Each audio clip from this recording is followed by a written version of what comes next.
Alright guys, welcome back my channel. Asal Damiah yang belum subscribe my YouTube channel, subscribe. Yang belum like, belum share. Alright, kita come back lagi, okay.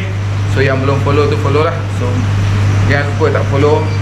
Ada promotion menarik. Okay guys, kita punya video kita kali ni, okay, video kedua yang bersama dengan video kita yang tu, tukar air. Berapa lama tukar air? Okay, kalau tank macam ni, tank sat tank macam ni, ikan tengah tanning macam ni, kita tukar air seminggu 2 kali atau 3 kali, okay. Tengah tanning macam ni lah. Kalau yang tak tengah tanning tu tukar air seminggu sekali. Kita tukar air guys. Pentingnya tukar air banyak ni je. Yang tukar air banyak 5% ataupun 10% je paling banyak. Okay, jangan tukar banyak-banyak. Tukar banyak-banyak ada banyak isu. Jom tengok ikan ni guys. Ikan ni kita tukar air seminggu 2 kali ataupun 3 kali. Paling banyak 3 kali lah. Paling tak pun 2 kali. Kita tukar air banyak ni saja. Tukar air sikit je, masuk air baru.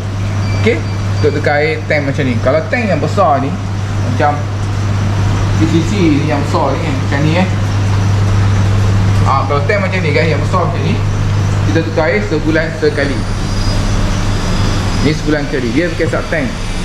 Jadi media-media yang kat bawah tu, media-media tu nanti kita tunjuk kat korang lah video seterusnya. So kalau sub tank, kita tukar air sebulan sekali atau 2 bulan sekali. Tukar pun sikit je guys, dalam panjang ni je, tak banyak sangat. Okay, sini chili red kita daripada sepauk. Dulu kan, video kita yang dulu banyak kita masuk dengan pauk dulu. Sekarang ni sepauk, permintaan dia sangat tinggi di pasaran. Tengok dia punya body shape dia cantik, nampak? Ni antara body yang cantik lah, sepauk ni. Ni antara body yang cantik lah, sepauk ni, nampak? Macam ni.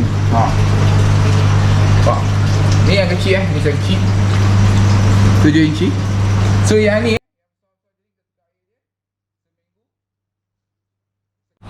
okay guys, so tu perkenalan dengan Awana. So kita akan bagi lagi tip, terus follow lah, subscribe dan like video, okay.